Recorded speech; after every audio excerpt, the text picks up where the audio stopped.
வணக்கம் ஃப்ரெண்ட்ஸ். இன்றைக்கி நம்ம என்ன செய்ய போகிறோன்னா, ஒரு 5 கிலோவில் சிக்கன் பிரியாணி. என் மச்சானுக்கு கல்யாண நாள், 10வது வருஷம். முதல்ல எண்ணெய் ஊற்றிக்கின்னு அதில் பட்டை, மசாலா, சோம்பு இதெல்லாம் ஒரு 10 கிராம் போட்டுட்டு, வெங்காயம் ஒரு 1 கிலோ போட்டுட்டு நல்லா பொன்னிறம் வர வரைக்கும் வதக்கணும்.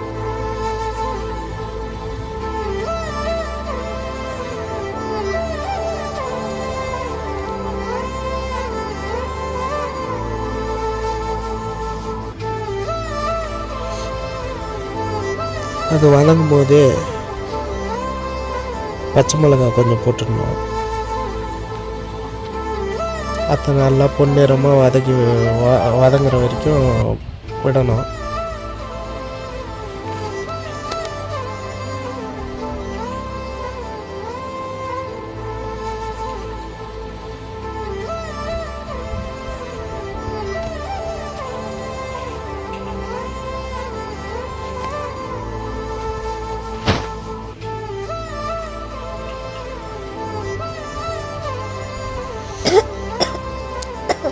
நல்லா அது ப்ரௌனிஷாக ஆன பிறகு வெங்காயம், இஞ்சி பூண்டு பேஸ்ட் போட்டுக்கணும். அப்புறம் தக்காளி போட்டுக்கணும்.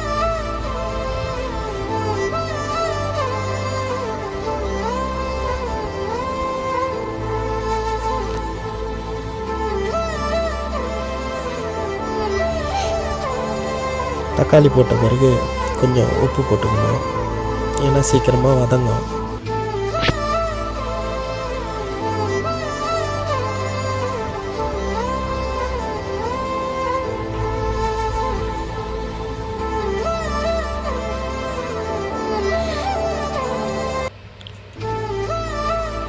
அதுக்கப்புறம் கொஞ்சம் புதினா போட்டுக்கலாம், புதினா, கொத்தமல்லி.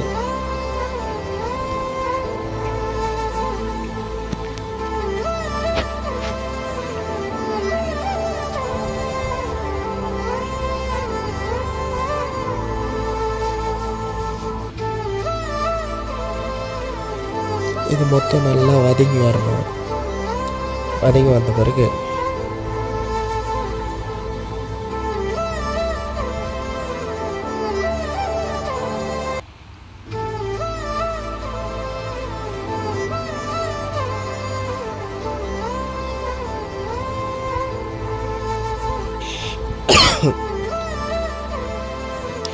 அதுக்கப்புறம் கறியை நல்லா அலசி போட்டுக்கலாம். 5 கிலோ சிக்கன் இது.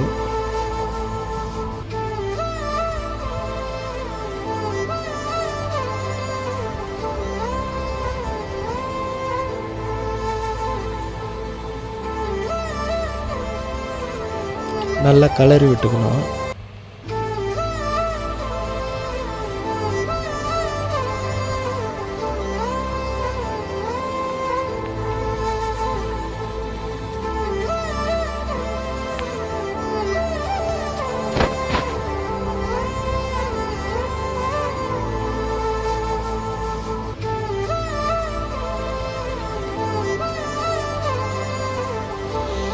நல்லா கிண்டி விட்டுக்கின்னு அதுக்கப்புறம் மிளகாத்தூள், பிரியாணி மசாலா தூள் இதெல்லாம் கலந்துக்கின்னு காரமும் உப்பும் கொஞ்சம் செக் பண்ணிக்கணும். கொஞ்சம் அதிகமாக இருந்தால் தான் நல்லது, ஏன்னா அரிசி போடும்போது கொஞ்சம் சரியாக வரும். தண்ணி ஊற்றி அரிசி போடும்போது சரியாக வரும். அதுக்கேற்ற மாதிரி சரியாக போட்டுக்கணும். தயிர் கொஞ்சம் ஊற்றிக்கணும்.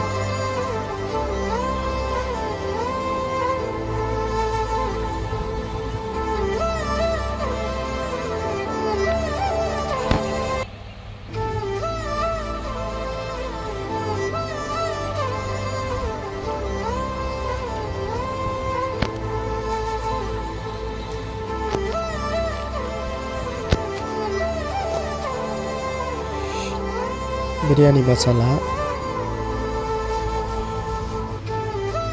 மிளகாத்தூள் இதெல்லாம் போட்டு நல்லா கலரி விட்டுட்டு அதுக்கப்புறம் கொஞ்சம் டேஸ்ட்டு பார்த்துக்கணும். இந்த டைமில் எப்படி இருக்கும்ன்ட்டு. கொஞ்சம் அதிகமாக தான் இருக்கிற மாதிரி தெரியும். அதை பார்த்து நீங்கள் பயந்துடாதீங்க. அப்படி இருந்தால் தான் கரெக்டாக வரும்.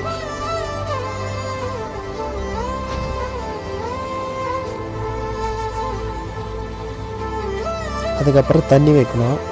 இதுதான் கரெக்டாக நம்ம பண்ணோம்னா அரிசி உடையாமல் நல்லா வந்துடும். அதாவது வந்து பாஸ்மதி ரைஸ்னால் 1க்கு 1.5.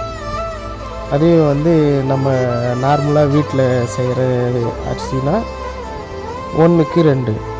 அதாவது வந்து ஒரு எதில் நம்ம அளக்குறோமோ அதுலேயே 2 அளவு மடங்க தண்ணி ஊற்றிக்கணும். அவ்வளோதான். அதுக்கப்புறம் தண்ணி கட்டிட்ட பிறகு தண்ணி நல்லா கொதி வந்த பிறகு அரிசி கொட்டி கொஞ்ச நேரம் விடணும். அரிசி கொட்டி கொஞ்சம் நேரம் விட்டோம்னா அது கொதி வரும்போதே தெரியும் நம்மளுக்கு. ஒரு 2 வாட்டி திருப்பினோம்னா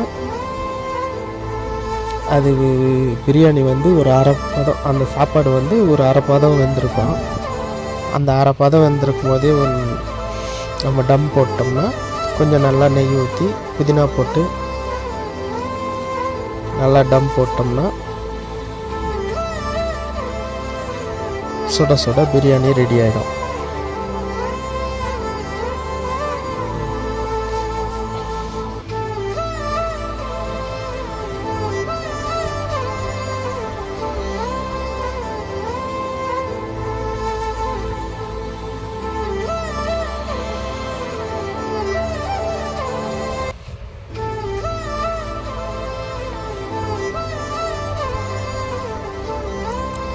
அதுக்கப்புறம் டம்மு அடிக்கும் போது நெய் ஊற்றி கொஞ்சம் நல்லா பொறுமையாக கரண்டியை கொஞ்சம் திருப்பி பிடிச்சி அழுனோம்னா சாப்பாடு வந்து உடையாமல் வரும். சாப்பாடும் பீஸும் உடையாமல் வரும். பொறுமையாக திருப்பிட்டு அதுக்கப்புறம் வந்து நம்ம சாப்பிட வேண்டியது தான்.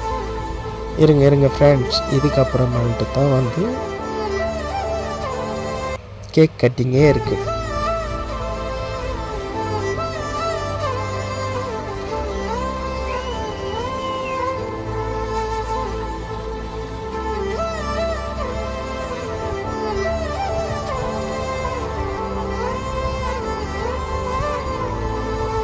எங்கள் வீட்டில் எல்லாமே ஒரே ஹாப்பி. ஏன்னா வந்து 10வது வருஷம் கல்யாண நாள் கொண்டாடுறாரு அவர்.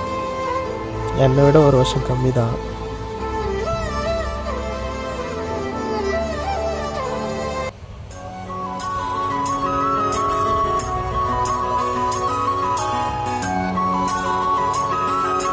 அவருக்கு ஒரு வாழ்த்து சொல்லிடுங்க. அதுக்கப்புறம் மறக்காமல் நம்ம சேனலுக்கு சப்ஸ்கிரைப் பண்ணிடுங்க. முடிஞ்சால் ஒரு லைக் போட்டுருங்க. உங்களுக்கு நிறை குறை இருந்துச்சுன்னா கமெண்ட்டில் சொல்லுங்கள்.